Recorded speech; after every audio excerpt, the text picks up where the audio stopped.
kuom ir Damaris nikech niwacho ni jalno ma ong'ere gi dho ngere kaka management consultant tisebedo kitiyo ne corporate kata mana kembe mopogore opogore. En geno mara ni bende isebedo kitwak gi joma mine iwacho ni e pap kama intiere. Achiedh nade mage madiwach ni mine mantiere tich osebedo ka yudo? Mine manitiere tich nigi achiedh nade mopogore opogore. Mokwongo wayudo ni mine matiyo to kendo nigi nyithindo matindo ng'enygi nigi achiedh nade machalo kaka ok gin gi saa moromo mar mondo mi gibed gi nyithindgi nikech kaka itayo tich ok ni e yo makare mamiyo ginyalo bedo gi flexibility mondo mi giti sama onego bed ni gitiye to kendo gibed dala ne nyithindo sama onego bed ni gin dala. Koro challenge mar lack of flexibility kuonde mag tich en wach maduong' ahinya. Kendo mar ariyo nitiere kuonde mag tich moko ma ok oseneno ni mine matiyo mago manigi nyithindo matindo makore koa e maternity onego bed gi kuonde ma ginyalo bede ka gigolo chak odiochieng' sama tich dhi mbele. Ma iluongo ni mother's room.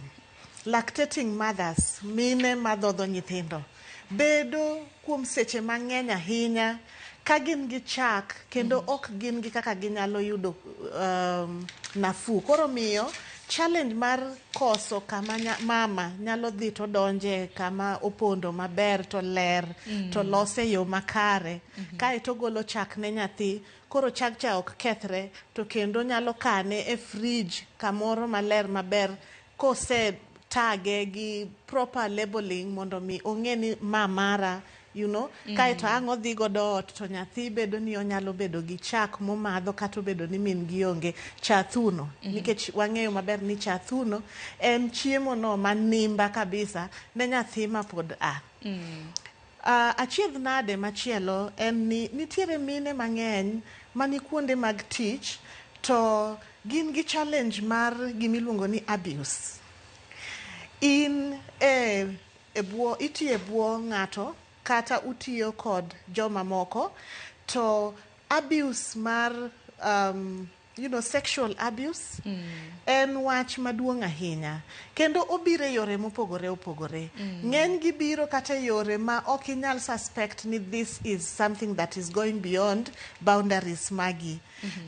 Samoro ng'ato owacho ni weche ma opondo ma ok onego bed ni ng'ato wacho ni kar tich kata otemo ni mondo itim no ma ok onego bed ni timone mondo omiyo eko miyi tich kata eko miyi chenro mar bedo ni inyalo bedo gi promotion. Kaeto kendo achiel kuom achiedh nade ma mine nitiere godo en ni ng'eny mine iyudo ni data wacho ni mine yudo pesa matin ne joma chuo kata bedo ni gitiyo tich achiel. Koro gin kar tich achiel gitimo gigo machalre to en ng'ama miyo en ichule percentage pesa matin to gitiyo tich marom. In fact a lot of times en ema samoro tiyo tich mang'eny. Tiparo ni nang'o meni mano timore kata mna kapok adhi e kaunti ma Kisumu. Ahinya nikech mano bende makata mna kano keto kata mna posters mag mbui kacha. Nwach ni achiedh nade mabende mine mabende tiyo yudo en wach chudo ni. Wach chudo ni adwa luonge gi dho ngere ni inequity. Kendo ka kao awach ni akawo kar tich ma specific to abro luonge ni internal inequity. Mano tiende niya internal system ka a payment structure wan gi inequity nikech onge chenro moketi mondo mi jogo mamine gi jogo ma ok gi joma chuo obed treated in an equitable manner.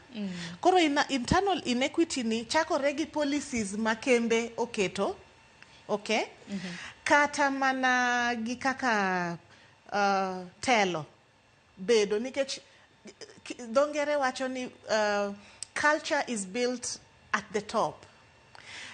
Jotelo mag kar tich ema gero mise mag yore makare kuonde mag tich. Mago chike mateo kora mana kembe mopogore opogore pacho ka. Yes.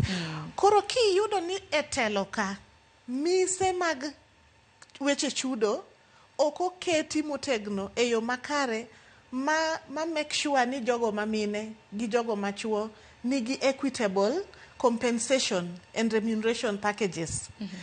Mano bedo gi wach mar koro chudo mag mine ni piny moloyo chudo mag joma chuo.